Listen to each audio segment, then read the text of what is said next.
I guess, can you talk about masculinity in your mind and what an accurate representation of masculinity is based on your experience? Man, that's a broad question. It's a big one. I made it broader than it probably should have been. Look, I think being a man, I mean, if you're not trying to better society, then what the fuck are you doing? It takes being vulnerable. It takes raising kids, and it takes monogamous relationships to better society. I mean, I think, and like anybody that thinks that's like not what it's about. Look at these people that run around their whole life and they jump from woman to woman and they don't have any kids, and then they're 65 years old. Nobody wants them anymore. Nobody gives a shit about them. They've contributed nothing to society, and look at how fucking miserable those people are. They left nothing positive in society that they've made. They've left no marks.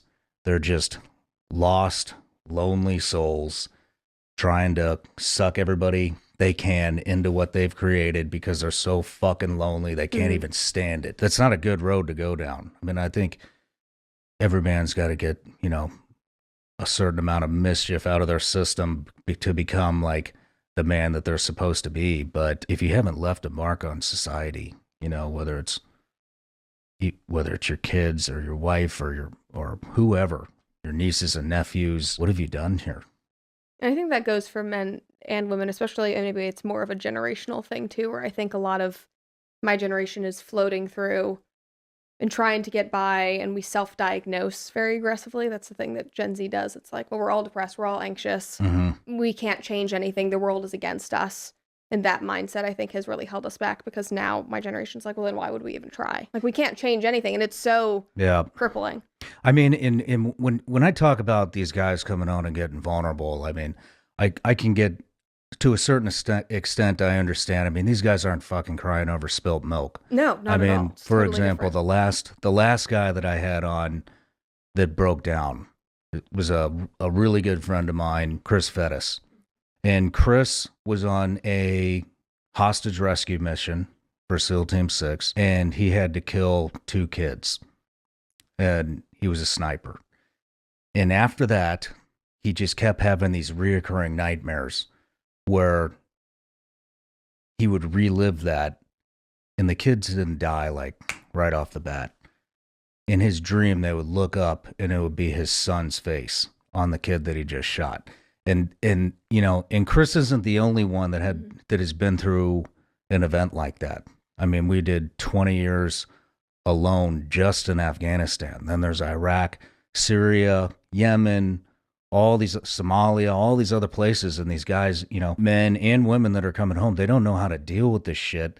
And so when you get a guy like that comes on and he starts to tear up and his emotions, kind of overcome him on display in front of millions of people, that's not like bitching and whining because he got a cut on his finger. I mean, that's not weakness either. That is, I mean, that's a fucking man right there, to be able to come up, open up like that, talk about what he's experiencing, and then all the other combat veterans that have come home that have been through a situation like that. I mean, that's fucking masculinity, to be able to do that on display in front of millions of people and not worry about being judged.